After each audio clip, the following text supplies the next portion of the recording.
इस टॉपिक के अंदर हम लोग एक्चुअल साइक्लिक स्ट्रक्चर बनाना सीखेंगे होवर्ड प्रोजेक्शन फार्मूला बेसिस पर। ग्लूकोज का भी और फ्रुक्टोज का भी, दोनों का स्ट्रक्चर बनाएंगे। अगर आपको साइक्लिक स्ट्रक्चर ऑफ ग्लूकोज बनाने आया है तो आप आसानी से इसका होवर्ड प्रोजेक्शन का साइक्लिक स्ट्रक्चर बना सकते हैं। ये रहा इसका साइक्लिक स्ट्रक्चर। यहाँ पर एक वर्ड आ रहा है ग्लूकोपाइरोनस। ये वर्ड ये शो करता है कि ये पाइरोनस स्ट्रक्चर से डिराइव हुआ है, इसलिए इसका नाम में पाइरोनस वर्ड यूज़ करते हैं। पायरिन वर्ड 5 कार्बन को रिप्रेजेंट करता है जो एक ऑक्सीजन से अटैच होते हैं। अब हमें इन स्ट्रक्चर को बनाना सीखना है। सबसे पहले हम लोग ओपन चेन स्ट्रक्चर बनाएंगे। ये मैकेनिज्म मेथड है और आप डायरेक्टली साइक्लिक स्ट्रक्चर मेथड से भी इसे समझ सकते हैं। सबसे पहले यहाँ पर लोअर पार्ट में राइट साइड पे फर्स्ट कार्बन, उसके लोअर पार्ट में सेकेंड, थर्ड, फोर्थ और फिफ्थ कार्बन की क्वांटिटी को एज इट इज़ कॉपी करेंगे। सबसे पहला कार्बन CHO, सेकेंड है HOH। यहाँ पर मिस्टेक है, दोनों साइड OH लिखा हुआ है, वो गलती से हुआ है। देन थर्ड है OHH, HOH and last HOH and CH2OH। इसे एडजस्ट किया गया है और एडजस्ट में हम लोग को अपना स्ट्रक्चर मिलेगा, साइक्लिक स्ट्रक्चर मिलेगा। ठीक है, इसके बारे में मैं डिटेल्स में बाद में अच्छे से बेटर अंडरस्टैंड करवा दूँगा।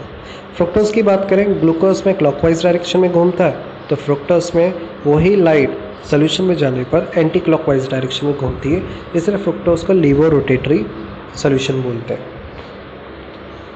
अगर मैं फ्रुक्टोज के स्ट्रक्चर की बात करूं तो फ्रुक्टोज का अगर मैं साइक्लिक स्ट्रक्चर बनाता हूं तो एक समस्या क्या क्रिएट होती है कि इसके टर्मिनल में प्राइमरी अल्कोहल ग्रुप अटैच है। एनिमेशन में आपको अच्छे से समझ में आ रहा होगा, मैं एक्सप्लेन कर रहा हूँ उसे।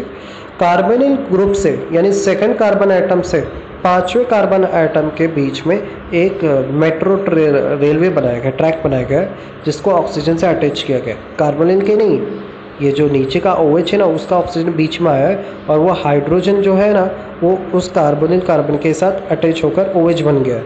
अब रहा CH2OH, वो नीचे झुककर लेफ्ट साइड में चला गया है। अगर OH राइट साइड में है तो उसे अल्फ़ा D माइनस फ्रुक्टोज बोलेंगे। अगर OH लेफ्ट साइड में है तो उसको alpha beta D minus fructofuranose बोलेंगे। अब यहाँ पे मैंने एक वर्ड यूज़ किया फ्यूरेनस, तो इसके अंदर 4 कार्बन ऑक्सीजन के साथ अटैच है। फ्यूरेन वर्ड 4 कार्बन को रिप्रेजेंट करता है। यहाँ पर देखो फ्यूरेन का एक स्ट्रक्चर भी बना हुआ है। अगर इस गौर से देखो तो फ्यूरेन एक्चुअली 4 कार्बन है जो एक ऑक्सीजन से अटैच है और दोनों साइक्लिक स्ट्रक्चर बने हुए। इसी साइक्लिक स्ट्रक्चर से होवर्ड के स्ट्रक्चर बनाए गए। तो अगर आपको साइक्लिक स्ट्रक्चर आता है तो आप इसका होवर्ड स्ट्रक्चर आसानी से बना सकते हो। इस स्ट्रक्चर की आपको प्रैक्टिस करना है तो ताकि आप बेटर अंडरस्टैंड कर सकें। ये स्ट्रक्चर बिल्कुल साइक्लिक स्ट्रक्चर की कॉपी है, सिर्फ इसमें नंबरिंग किया है और डिज़ाइन बिल्कुल फ्यूरेनस का है। तो फ्यूरेनस पर साइक्लिक स्ट्रक्चर को बनाया गया है। मल्टीपल चॉइस की प्रैक्टिस कीजिए पॉज करके और उसके बाद उसका आंसर आपको नेक्स्ट स्लाइड में मिल जाएगा। अब हम लोग स्टडी करते हैं डायसैकराइड की। अब यहाँ से हम लोग सारे साइक्लिक होवर्ड प्रोजेक्शन के साइक्लिक स्ट्रक्चर के बारे में स्टडी करेंगे। इसमें हम लोगों ने एग्जांपल देखी थी सुक्रोज की। तो सुक्रोज के अंदर 2 मॉलिक्यूल प्रेजेंट होते हैं, ग्लूकोज और फ्रुक्टोज। तो हम लोग को क्या करना है, यहाँ पर साइक्लिक स्ट्रक्चर की प्रैक्टिस करना है। हम लोग ने डायसैकराइड में सिर्फ सुक्रोज की प्रैक्टिस की थी, स्टडी किया था। यहाँ पर सुक्रोज, मेल्टोज और लैक्टोज भी एक्चुअली डायसैकराइड की एग्जाम्पल में ही आते हैं।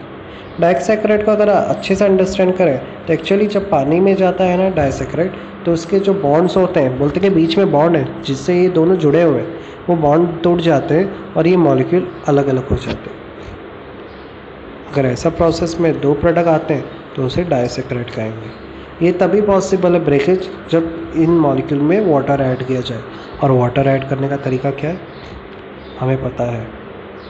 ठीक है, मैं वापस प्रीवियस स्लाइड में जा रहा हूँ। वहाँ पर अगर ज़रा ऑब्जर्व करो तो बीच में तो एक वर्ड आ रहा है ग्लाइकोसाइडिक लिंकेज। वो हिस्सा जहाँ से 2 मोनोसेक्राइड एक दूसरे से ऑक्सीजन से जुड़े हैं उसे ग्लाइकोसाइडिक लिंकेज बोलते हैं। यहाँ पर थोड़ा डिटेल का स्ट्रक्चर है, ग्लूकोज का साइक्लिक स्ट्रक्चर और फ्रुक्टोज का साइक्लिक स्ट्रक्चर बनाया। अब हमें क्या करना है, इन दोनों स्ट्रक्चर को ज्वाइन करना है। तो ग्लूकोज का फर्स्ट कार्बन और फ्रुक्टोज का फर्स्ट कार्बन आपस में जोड़ने पर वहाँ से वाटर मॉलिक्यूल रिमूव हो रहे हैं। ऊपर एनिमेशन में से अच्छे से डिटेल में एक्सप्लेन किया जा रहा है। तो वाटर मॉलिक्यूल रिमूव होने से ये ग्लाइकोसाइडिक लिंकेज बन रहा है, जैसे वहाँ पे प्रेजेंट एल्डिहाइड ग्रुप गायब हो जाता है। तो हमें सुक्रोज का स्ट्रक्चर अंडरस्टैंड हो गया।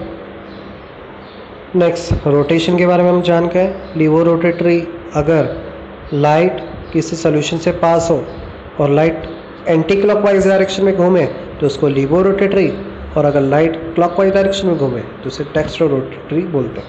अब कितना घूमती है इसके बारे में भी हमें जानकारी होना चाहिए। तो कहते हैं जब सुक्रोज पानी में डिजोल्व होता है तो डी पॉजिटिव ग्लूकोज मतलब रोटेशन जो क्लॉकवाइज हो रहा है वो 52.7% और लीवो रोटेशन -92.4% होता है।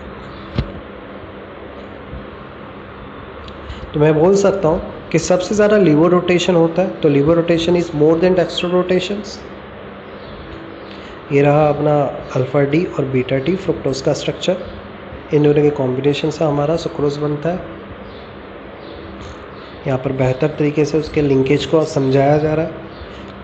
फर्स्ट और सारी बात है, फ्रुक्टोज में सेकंड कार्बन से अटैचमेंट दिखाई दे रहा है। फर्स्ट कार्बन तो CH2OH जो सेकंड से ही अटैच होता है। हेमी एसिटल वर्ड के बारे में हमें पता है, अगर इसमें दो अल्कोहल ग्रुप, एक अल्कोक्सी ग्रुप और अल्काइल ग्रुप अटैच हो तो उसे हेमी एसिटल बोलते हैं और दोनों ही हेमी एसिटल शो करते हैं। अब हम लोग फॉर्मेशन ऑफ लैक्टोज और मेल्टोज के बारे में अगली स्लाइड में पढ़ेंगे।